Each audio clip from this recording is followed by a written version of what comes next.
తుపాన్ ముంపు ముంచి ఉంది. అల్పపీడనం వాయుగుండంగా మారింది. ఇది రేపటికి తీవ్ర వాయుగుండంగా మారి ఆగ్నేయ బంగాళాఖాతంలో కొనసాగుతుందని వాతావరణ శాఖ అంచనా వేస్తోంది. ఆ తర్వాత తుపాన్గా మారి ఆంధ్ర, తమిళనాడు వైపు కదులుతుందని తెలిపింది. వచ్చే 3 రోజులు అప్రమత్తంగా ఉండాలని అధికారులు సూచిస్తున్నారు. తుపాన్పై మరింత సమాచారం మా ప్రతినిధి రాజు అందిస్తారు.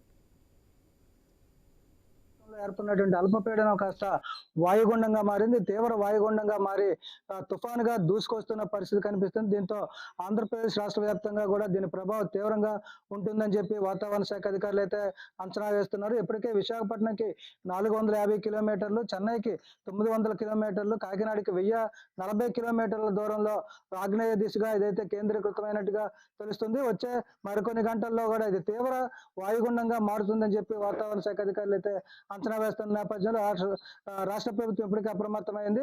దక్షిణ కోస్తా, ఉత్తర కోస్తాతో పాటు రాయలసీమ ప్రాంతాలతో పాటు అటు తమిళనాడు, ఇటు ఒరిస్సాని కూడా అప్రమత్తం చేయడం జరిగింది. నేపథ్యంలో రాష్ట్ర ప్రజలందరూ కూడా అప్రమత్తంగా ఉండాలని, లోతట్టు ప్రాంత ప్రజల్ని సురక్షిత ప్రాంతాలకు అవసరమైతే తరలించేందుకు సిద్ధంగా ఉండాలని చెప్పి కూడా ఇప్పటికే ఆదేశాలు అయితే జారీ చేసిన నేపథ్యంలో ఆయా జిల్లా కలెక్టర్లు కూడా కలెక్టరేట్ లో వీడియో కాన్ఫరెన్స్ కూడా నిర్వహించడం జరిగింది. ముఖ్యంగా ఉత్తరాంధ్రలో చూసుకుంటే విశాఖపట్నం జిల్లా కలెక్టర్ హరేంద్ర ప్రసాద్ అయితే ఇప్పటికే వీడియో కాన్ఫరెన్స్ నిర్వహించి పూర్తిగా అధికారులను అయితే అప్రమత్తం చేయడం జరిగింది.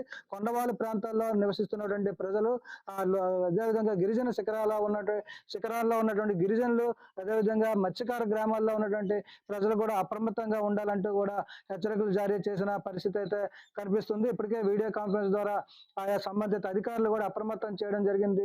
అధికారులు అందరికీ కూడా సెలవులు కూడా రద్దు చేయడం జరిగింది. ఎప్పటికప్పుడు పరిస్థితి సమీక్షించేందుకు అధికారులు క్షేత్రస్థాయిలో ఉండాలని, అదేవిధంగా జిల్లా స్థాయి, మండల స్థాయి అధికారులు అందరూ కూడా పూర్తిగా హెడ్ క్వార్టర్లో అందుబాటులో ఉండాలని చెప్పి కూడా ఆదేశాలు అయితే జారీ చేసిన పరిస్థితి కనిపిస్తుంది.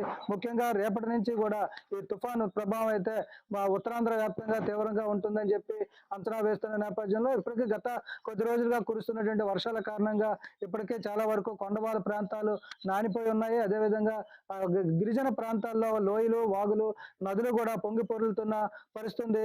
లోతట్టు ప్రాంతాల్లో ఇప్పటికే వరదలు కూడా వస్తున్న పరిస్థితి చూస్తున్న నేపథ్యంలోనే అధికారులు అయితే అప్రమత్తం చేయడం జరిగింది. అవసరమైతే ఎన్డీఆర్ఎఫ్, ఎస్టీఆర్ఎఫ్ బృందాలు కూడా సిద్ధం చేస్తున్నారు. మరోవైపు మత్స్యకారులు చేపల వేటకు వెళ్లకుండా కూడా పూర్తిగా నిషేధం అయితే విధించడం జరిగింది.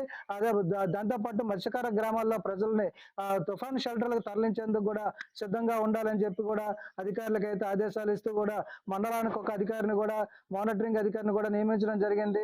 మండలాల్లో కంట్రోల్ రూములు, ఆర్డీఓ ఆఫీసులో, కలెక్టర్ ఆఫీసులో, మండల కేంద్ర ఆఫీసులో కంట్రోల్ రూములు కూడా ఏర్పాటు చేసి ఎప్పటికప్పుడు పరిస్థితిని అయితే సమీక్షిస్తున్నారు. వచ్చే 3 రోజులు కూడా ప్రజలంతా అప్రమత్తంగా ఉండాలని చెప్పి వాతావరణ శాఖ అధికారులు అయితే హెచ్చరికలు జారీ చేసిన నేపథ్యంలో మత్స్యకార గ్రామాల్లో అయితే లోతట్టు ప్రాంతాల్లో ఉన్నటువంటి మత్స్యకారులు సురక్షిత ప్రాంతాలకు వెళ్లాలని, ఒకవేళ అవసరమైతే తుఫాను షెల్టర్లకు కూడా తరలించడానికి సిద్ధంగా ఉండాలని చెప్పి అధికారులు అయితే సూచిస్తున్నారు. మరోవైపు పౌర సరఫరాల అధికారులు కూడా అప్రమత్తం చేసి ఎక్కడికక్కడ కూడా నిత్యావసరాలు అందుబాటులో ఉంచాలని కూడా అధికారులు అయితే సూచిస్తున్న నేపథ్యంలో రాబోయే 3 రోజులు కూడా ప్రజలు అప్రమత్తంగా ఉండాల్సిన పరిస్థితి అయితే కనిపిస్తుందని చెప్పుకోవచ్చు. వీడియో